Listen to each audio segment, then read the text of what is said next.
Di bawah kilauan lampu Hollywood yang megah, nama George Clooney adalah jaminan kemewahan. Mereka mencintai George sebagai seorang manusia, jauh sebelum dunia memujinya sebagai seorang aktor. Waktu berlalu, dan roda nasib berputar. Lewat film Gravity, George bertaruh dengan mengambil sistem bagi hasil, bukan gaji tetap. Taruhan itu menang besar, miliaran rupiah mengalir ke rekeningnya. Di puncak dunia, saat kebanyakan orang akan bertanya, mewah apa lagi yang harus kubeli, George justru menatap ke belakang. Ia memandang ke masa lalunya yang kelam dan berbisik pada dirinya sendiri, siapa saja yang membuatku bisa berdiri di sini. Ia tidak ingin menunggu maut menjemput untuk membalas budi lewat surat wasiat, ia tidak ingin menulisnya dalam sebuah memoir yang dingin. Ia ingin mereka yang pernah mengulurkan tangan, merasakan kehangatannya saat mereka semua masih bernapas di bumi yang sama. Maka, sebuah rencana rahasia disusun. George mencairkan uang tunai sebesar 14 juta dolar. Ia memasukkannya ke dalam 14 koper hitam identik, tepat 1 juta dolar di masing-masing koper, dan membayar seluruh pajaknya sendiri. Tidak ada kamera media, tidak ada tim humas yang sibuk memotret untuk pencitraan. George bahkan menyewa sebuah vantua yang reyot dengan tulisan Floris di lambungnya agar tidak memancing perhatian. Ia mengantar sendiri ketulusan itu. Malam itu, 14 sahabatnya berkumpul di ruang makan atas undangannya.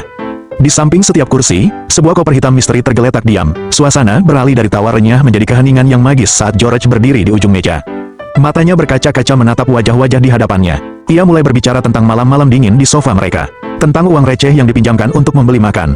Tentang keyakinan mereka yang tidak pernah luntur saat ia sendiri hampir menyerah pada mimpinya. Tanpa kalian semua, saya tidak akan berada di sini, ucapnya, suaranya bergetar. Sekarang, bukalah koper kalian.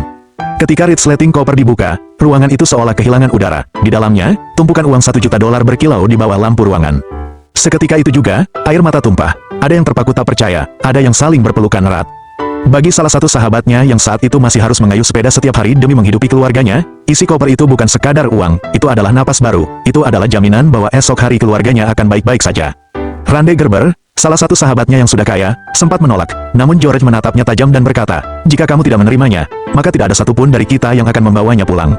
Bagi George, ketulusan tidak mengenal kasta atau siapa yang lebih miskin, ini tentang keadilan sebuah rasa syukur.